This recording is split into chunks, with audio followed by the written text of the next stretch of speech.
Bofrot, popularly known in Ghana as Bofrot and Puffpuff in Nigeria, is one of Africa's famous street snack foods, which is very, very affordable yet super delicious and pairs so well with so many things. Today, I've added a little twist to it to take it to a whole new level. So please keep watching and let's whip this together, shall we? Let's go through our list of ingredients. So I've got some all-purpose flour. You can use some self-raising flour if you like. I've also got some nutmeg, which I love a lot in my Bofrot or Puffpuff. I've also got some sugar. I'm not using too much as I don't like too much sugar in my Puffpuff. Over here is some yeast. This is instant dry yeast. I prefer this to the one you have to mix water with. I've also got some powdered milk. Yes, you would normally not use powdered milk in your Puffpuff, but this, my lovelies, will add a lot of flavor to your Puffpuff, so please don't omit it. I've also got some salt and also some vanilla extract. So I'll start by adding all the dry ingredients together. In goes our powdered milk and nutmeg, and I'll mix this together to combine. Also know that I've added the sugar already at this point, okay? Also the salt as well. Once everything has been well combined, I'll then add my instant dry yeast. If you're not using instant dry yeast, then it means you would have to proof your yeast before adding it to your Puffpuff. So what you would have to do is to add it to a little bit of warm water, add your sugar and cover it and allow it to proof. But this is instant, so all you need to do is just to add it and you're good to go. So I'm going to add some warm water. So the best way to see if it's perfect for your Puffpuff is to play it with your finger, and if your finger can stand the warmness, then you're good to go. So I'll be adding my water in bits as I don't want to add all of it, as you cannot take out if you add too much. So add it in bits until you get your preferred consistency. Also, not forgetting to add your vanilla extract, which adds so much flavor to your Puffpuff. If you're new to this channel, my name is Debbie, and on this channel I bring you loads of different amazing recipes.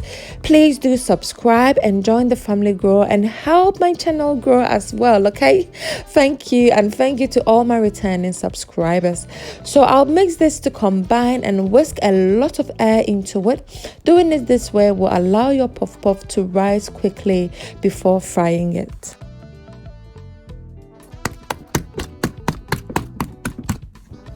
And this is the consistency I'm going for, my lovelies, as I love my Puffpuff to be very thick. If you like it light, please add a little bit more water, but this is just perfect for me. At this point, I'll cover it with some cling film, cover it with some napkin as well, and store it in a warm place. If you are living somewhere which is warm, just leave it in a warm place and allow it to proof or rise.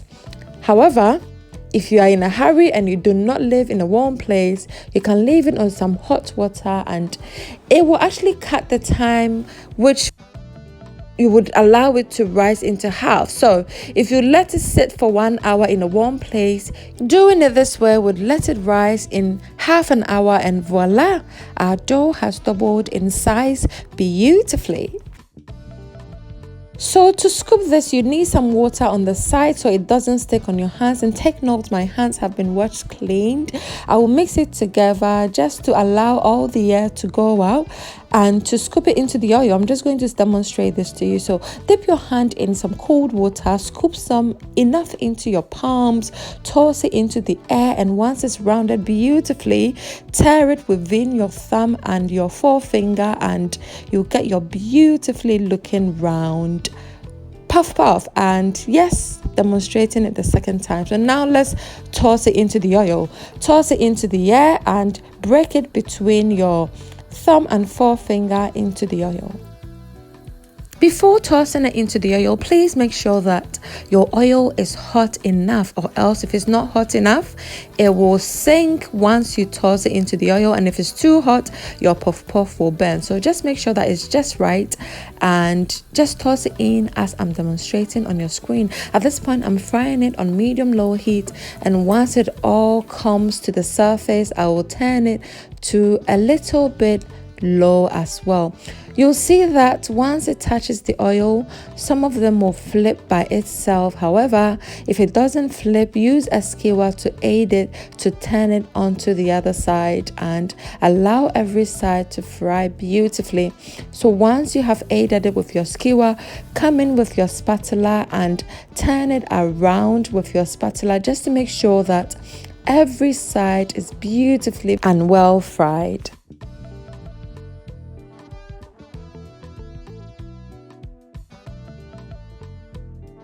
My lovelies, this puff puff was so good. I need not to say it here. You have to try it for yourself to understand what I'm talking about. The addition of the powdered milk takes your puff puff to a whole new level. It makes your puff puff so crispy on the outside, yet very mushy and moist on the inside. And just look at that beauty.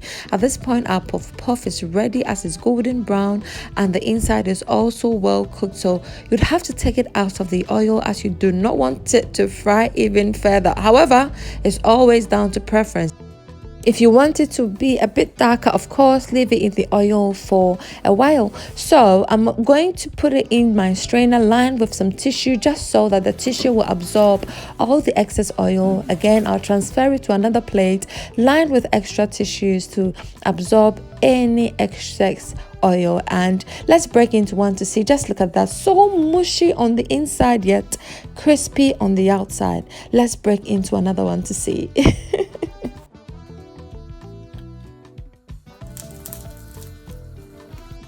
Did you hear that? Crisp is definitely a must try. Thank you so much for watching.